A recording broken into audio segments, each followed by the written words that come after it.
Okay, hello. Welcome to today's tutorial. Today we're going to talk about capturing forms, so making drawings that define the third dimension so they look more realistic. And the way we do that is using a strategy called the 5 elements of shading. And the 5 elements of shading essentially are just incorporating different values, which hopefully you already know how to do, on a form in direct relation to where the light is hitting the object.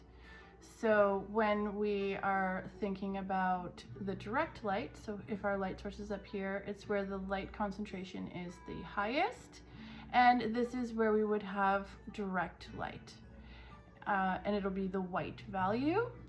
And then the next lightest is something called the reflected light, which is down here. And this is a result of the light bouncing off the table and reflecting onto the object itself. And this again is the corresponding next to lightest value. And from there we have our midtones and halftones, and these are these values in between around our direct light. And then we have our shadow edge, and this shadow edge is the darkest value on the object itself, because it's the space where there's no light hitting the object. So it's the space between your direct light and your reflected light, and it has no light at all, so it will appear the darkest on your drawing. And then you have the black, which is your remaining value, and this is the blackest tone in the drawing because it's the shadow closest to the object itself. That's resulting from the object sitting on the table. So that's our cast shadow. And once you know all of these strategies, all the elements of shading, it's just a matter of putting them into your drawing itself. And so the first thing you have to consider is, where is your light source coming from? So if your light source is coming from here,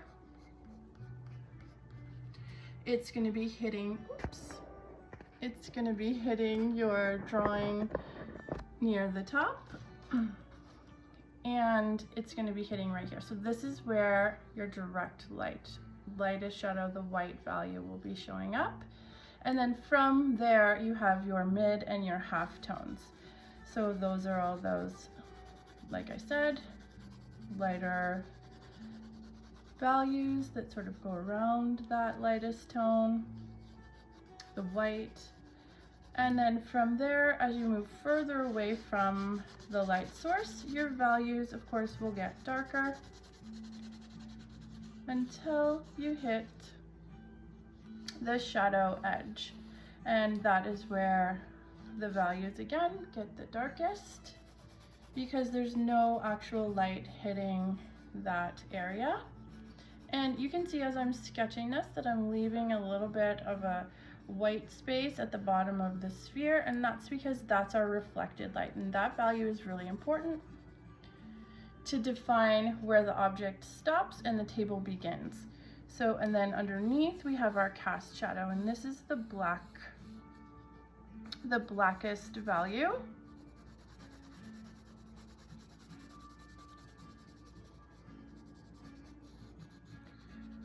The object sitting on the table itself and casting the shadow of itself on the table. Okay, so hopefully that'll help. This shadow would come up here. I encourage you to practice to define your forms using all these different forms of values, different tones, and the 5 elements of shading. Okay, thank you for joining. Bye for now.